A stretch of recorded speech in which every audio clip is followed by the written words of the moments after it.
Good morning. Class 10th के physics के पहला चैप्टर लाइट के 3 क्लास हुए थे। चौथी क्लास के लिए आज उपस्थित हुए हैं। लास्ट क्लास में जहाँ तक मुझे याद है तो स्फेरिकल मिरर कैसे बनाते हैं, कॉनकेव मिरर, कॉन्वेक्स मिरर कैसे बनाते हैं तथा कुछ इम्पॉर्टेंट बिंदु, कुछ इम्पॉर्टेंट पॉइंट और कुछ इम्पॉर्टेंट डिफिनीसन आप कह लीजिए, ये बातें हम किए थे। हम ये बात किए थे कि रिफ्लेक्टिंग सरफेस का जो मिड पॉइंट है इसे पोल कहते हैं। हमारा मिरर जिस स्फेयर का पार्ट है उसका सेंटर, पूरे मिरर का सेंटर ऑफ कर्वेचर कहलाता है। पोल से सेंटर को मिलाने वाली एक लाइन जो जाएगी उसको प्रिंसिपल एक्सिस कहते हैं। मिरर के दोनों सिरों को, दोनों टर्मिनल्स को मिलाने वाली एक जो सीधी लाइन जाती है उसे अपर्चर कहते हैं। ये बातें हुई थी। अगर मैं बना के बताऊं तो अगर ये कॉनकेव मिरर है जिसके बाहर साइड पेंट है तो इस रिफ्लेक्टिंग सरफेस का जो मिड पॉइंट है उसे हम कहेंगे पोल।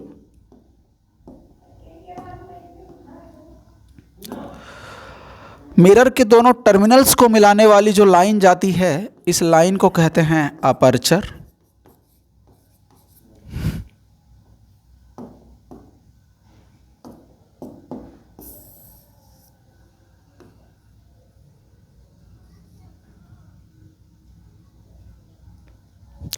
ठीक है, इस लाइन को कहते हैं अपर्चर।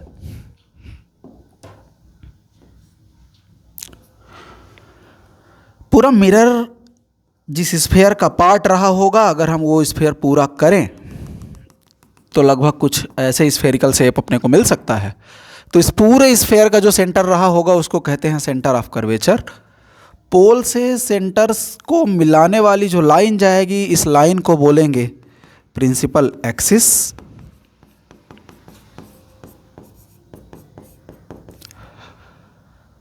तथा पोल से सेंटर की जो बीच की डिस्टेंस है उसको बोलते थे रेडियस ऑफ कर्वेचर। इतनी सारी बातें हम लोग कर लिए थे लास्ट लेक्चर में। ठीक है, थोड़ा और मैं पीछे से आपको रिवाइज दूं। हालांकि आप यूट्यूब पे जाइए, हमारा लेक्चर देखिए लाइट 03 का। उसमें हमने डिस्कस किया है कि किसी भी स्फेयर से आप उसको काटिए, 2 हिस्सा काट के अलग करिए। पेंट करने के 2 ऑप्शन हैं, या कि बाहर पार या अंदर पार। बाहर पार पेंट कर रहे हैं तो कॉनकेव मिरर और अंदर पार पेंट कर रहे हैं तो कॉन्वेक्स मिरर। ठीक है, आगे बढ़ते हैं। लास्ट बार हम ये कह के छोड़े थे कि अंतिम बार जब मिलेंगे, जब अगली बार मिलेंगे तो हम लॉ ऑफ इमेज फॉर्मेशन पढ़ेंगे और वही वादा पूरा करते हैं। लॉज ऑफ इमेज फॉर्मेशन, प्रतिबिंब रचना के नियम, जिसमें से जो पहला नियम है वो ये है कि अगर मिरर में जो रेज आ रही हैं, मिरर का मेन काम क्या है? इंसिडेंट रेट आएंगी, मिरर पे टकराएंगी, फिर वापस लौट जाएंगी।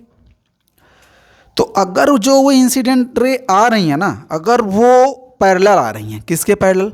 प्रिंसिपल एक्सिस के। अच्छा, जो भी टर्म हम पीछे पढ़े हैं उनका हम यूज करेंगे बार बार। प्रिंसिपल एक्सिस क्या है, सेंटर क्या है, ये सारी बातें हम यूज करेंगे। इसलिए जो पुरानी डिफिनीशन है वो ज़रूर आप याद करें। पोल क्या है, सेंटर क्या है, अपर्चर क्या है।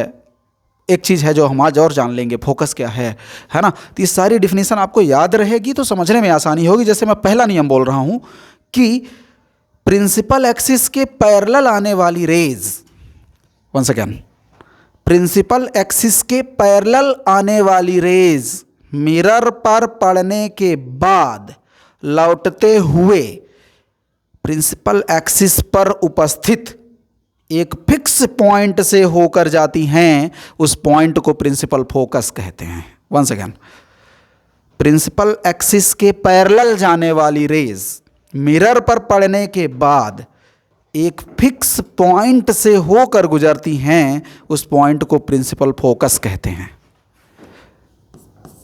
Raise incidents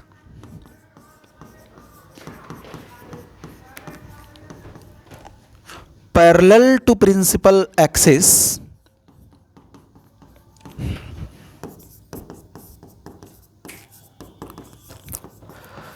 will pass through a fixed point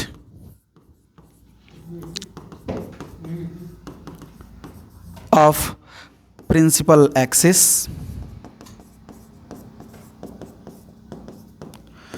This point is called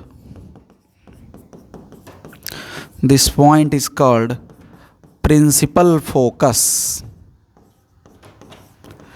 अच्छा, आपके ना एक्सरसाइज में जो चैप्टर के बीच में दिया रहता है, उसमें जो पहली एक्सरसाइज है उसका पहला क्वेश्चन भी यही है शायद, कि प्रिंसिपल फोकस आप डिफाइन करिए क्या होता है। तो ये हमने डिफाइन कर दिया है। समझते हैं ये हमने क्या बोला है। एक ये मिरर है, आप समझिए ये मिरर है। मिरर है तो उसमें पेंट करना ही होगा। हमने बाहर पर पेंट किया है। सारे डायग्राम हम कॉनकेव मिरर को लेके बात करेंगे, लेकिन सारे नियम कॉन्वेक्स मिरर के लिए भी उसी तरह सत्य हैं। ये है अपना पोल। पोल से होकर एक लाइन जाएगी जो सेंटर से होकर पास होगी, इसका नाम क्या होगा? Principal focus, principal axis. और हम ये कह रहे थे कि जितनी भी रेज 100, 200, 2, 4, 5, 8 जितनी भी रेज इस एक्सिस के पैरेलल मिरर पे जाएंगी, जैसे मैं मान लेता हूं कि एक ये रे गई, एक यह रे गई। जरूरी नहीं कि एक्सिस के ऊपर जाए, एक्सिस के नीचे से भी रे जा सकती है। मान लेते हैं एक यह रे गई, और ये सारी रेज इस एक्सिस के पैरेलल हैं। जब वो रिफ्लेक्ट होंगी तो वो सारी की सारी एक फिक्स पॉइंट से होके जाएंगी।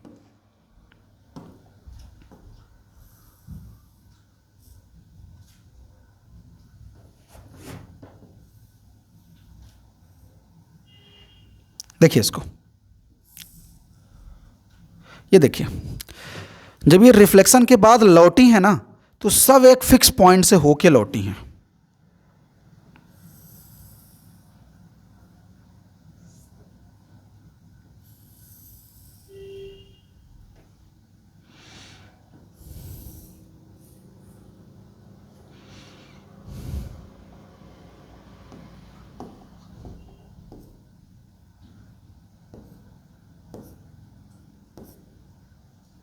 ठीक है, अगर मैं एरो बना भी रहा हूं तो ये इंसिडेंट रे, ये इंसिडेंट रे, ये रिफ्लेक्टेड रे, ये रिफ्लेक्टेड रे, ये रिफ्लेक्टेड रे, और ये सारी रेज कहाँ से गुजर के गई हैं?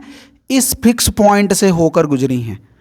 जो मैं नियम लिख रहा था कि जो भी रेज प्रिंसिपल एक्सिस के पैरेलल जाएंगी, मिरर पे टकराएंगी, तो लौटते समय एक फिक्स पॉइंट से हमेशा 100, 200 रेज ऐसे हम खींच दें, लेकिन वो मिरर पे पड़ के जब लौटेंगी तो हमेशा इसी पॉइंट से होके जाएंगी।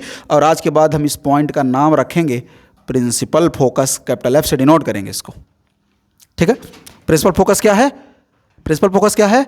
Raise incident parallel to principal axis will pass through a point on principal axis, that is called principal focus. अच्छा, पोल से फोकस तक की दूरी को हम फोकल लेंथ कहते हैं। ये मैं लिख रहा हूं।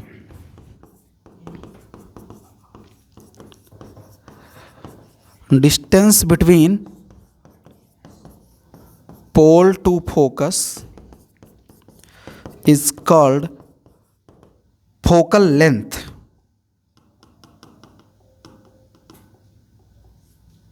Is called focal length, है ना? Focal length. अच्छा, हमने पोल से सेंटर के बीच की दूरी को रेडियस ऑफ कर्वेचर कहा था। तो रेडियस ऑफ कर्वेचर और फोकल लेंथ में एक रिलेशन होता है। Focal length equal to radius of curvature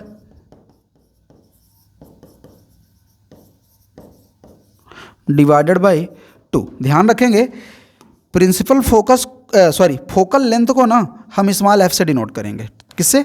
small F से। और रेडियस ऑफ कर्वेचर को किससे करेंगे? कैपिटल आर से, डिवाइडेड बाय 2। या कि अगर इसका उल्टा लिखना चाहें तो हम लिख सकते हैं रेडियस फोकल लेंथ का डबल होता है।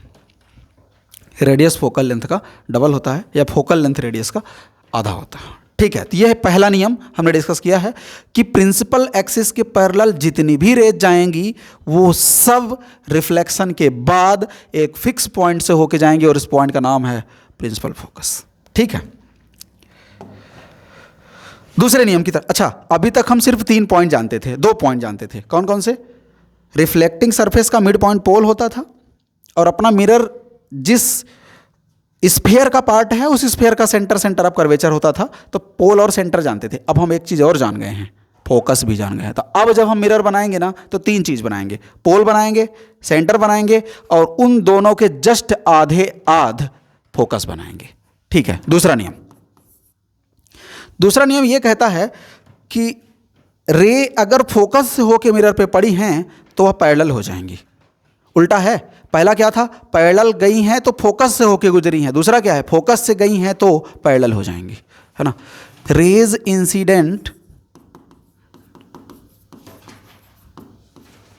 Through focus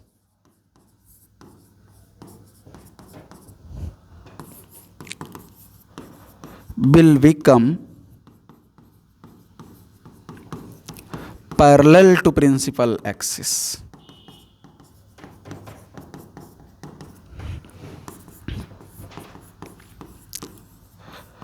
after reflection. Principal axis के पैरेलल हो जाती हैं रिफ्लेक्शन के बाद। जैसे, अच्छा ये मिरर है, तो मिरर है तो अभी तक हम सिर्फ 2 चीज़ बनाते थे, लेकिन अब 3 चीज़ बनाएंगे। अब हम क्या क्या बनाएंगे? एक पोल बनाएंगे, एक यहाँ कहीं फोकस बीच में बनाएंगे, और जस्ट इसके डबल पे क्या बनाएंगे? सेंटर बनाएंगे। अब 3 चीज़ हम बनाएंगे। अब ये चीज़ आप याद कर लें, कभी भी मिरर बनाएंगे 3 चीज़ बनाएंगे। क्या क्या? पोल, फोकस, सेंटर। ठीक है। नियम ये कहता है कि अगर रेज फोकस से हो के मिरर पे पड़ी हैं तो रिफ्लेक्शन के बाद वह एक्सिस के पैरेलल हो जाएंगी।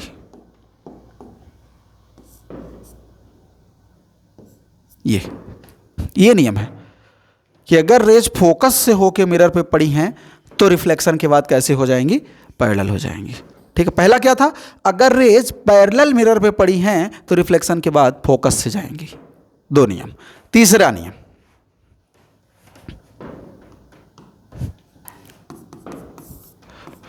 अगर रेज सेंटर से जाएं, अगर रेज सेंटर से जाएं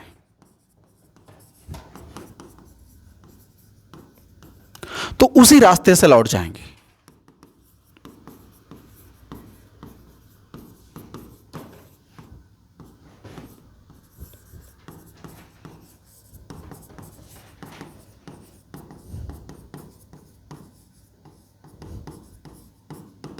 तो उसी रास्ते से लौट जाएंगे। Will return through same path after reflection.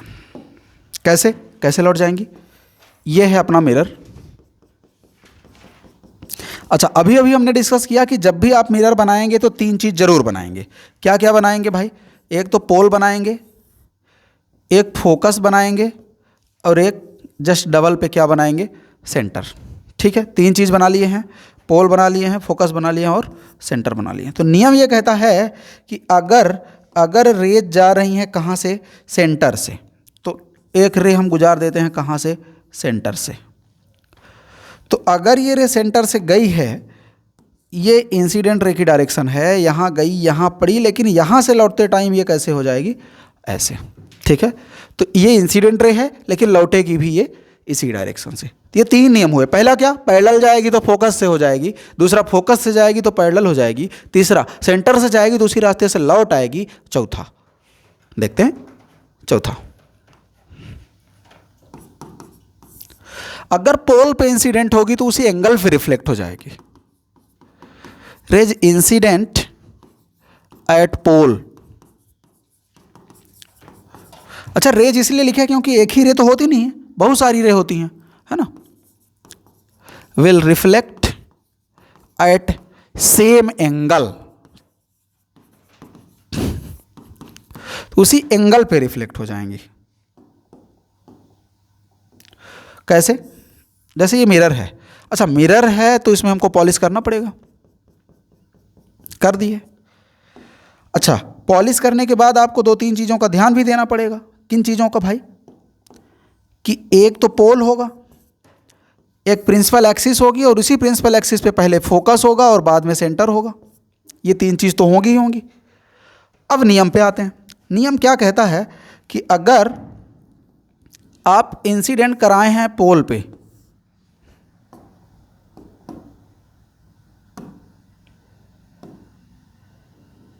क्या हुआ, ये क्या हो गया, अरे मैं तो हटा रहा था इसको, क्या हो गया,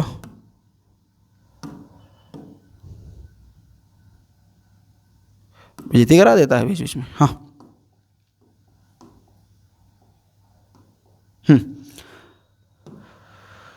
इसको तो पूरा कर लें। ठीक है, ये मिरर है। अच्छा कुछ और मिट गया क्या, चलो ठीक है बना लेता हूँ दोबारा। ये है, हमने क्या बनाया था कि यहाँ पोल होगा, यहाँ कहीं फोकस होगा और यहाँ कहीं सेंटर होगा। चलिए अब बनाते हैं। नियम क्या कहता है, नियम ये कहता है कि अगर रेज जाएंगी पोल पे, अगर रेज जाएंगी पोल पे तो कुछ एंगल बना होगा, ये कुछ एंगल होगा। चलिए बना लूँगा बाद में। तो जिस एंगल पे ये गई हैं ना, जिस एंगल पे ये गई हैं उसी एंगल पे ये रिफ्लेक्ट भी होंगी, ऐसे ये ऐसे जिस एंगल पे ये गई थी उसी एंगल पे ये रिफ्लेक्ट भी होंगी। अगर ये इस एंगल पे गई थी आई, तो ये जो रिफ्लेक्ट होंगी आर, हालांकि हमने पढ़ा भी है आई आर के बराबर होता है, क्योंकि सेंटर से जा रही है लाइन तो ऑलरेडी ये नॉर्मल हो गई है ना। तो ये 4 नियम हमने पढ़े हैं। 4 नियम कौन कौन से? पहला नियम मैं जल्दी जल्दी ड्रा करता हूँ, जल्दी मैं ड्रा करता हूँ। मैं पहला नियम हम लोग ये पढ़े कि अगर, अच्छा आप मान लीजिए कि ये पॉलिश वगैरह है, हर बार हम इस पॉलिश को करने से बचेंगे। चलिए मैं बना ही लेता हूँ। एक पोल है, फिर बीच में कहीं फोकस होगा और बीच में कहीं और इधर सेंटर होगा। ठीक है, हम इसको 4 भाग में बांट लेते हैं, आसानी होगी।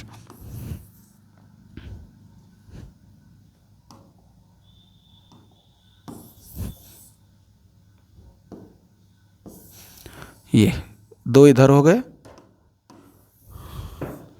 एक इधर रख लिया ये नीचे, और एक इधर ये रख लिया।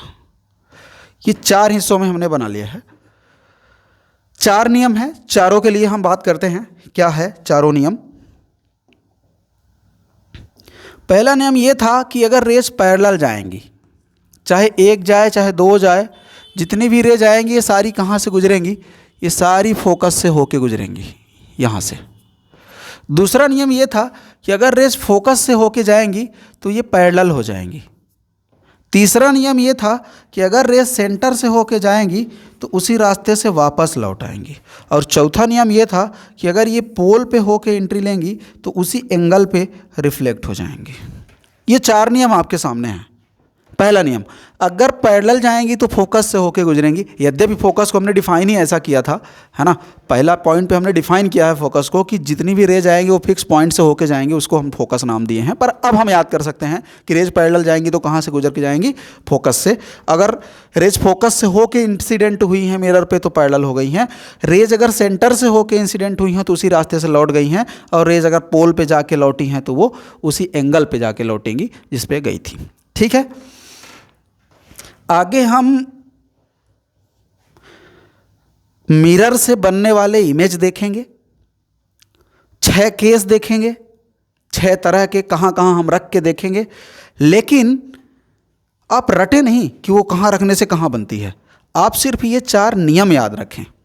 ये 4 नियम कौन कौन से? पैरेलल रेज गई हैं तो फोकस से गुजरेंगी, फोकस से गई हैं तो पैरेलल हो जाएंगी, और सेंटर से गई हैं तो उसी रास्ते से वापस लौट आएंगी, और अगर पोल पे गई हैं तो सिंगल से। सिर्फ ये 4 नियम अगर आप याद रखेंगे तो ये मान लीजिए कि आपसे इमेज फॉर्मेशन बनेगा। अगर नहीं याद रखेंगे तो नहीं बनेगा। ठीक है, चलिए मिलते हैं अगले लेक्चर में इमेज फॉर्मेशन के नियम के साथ।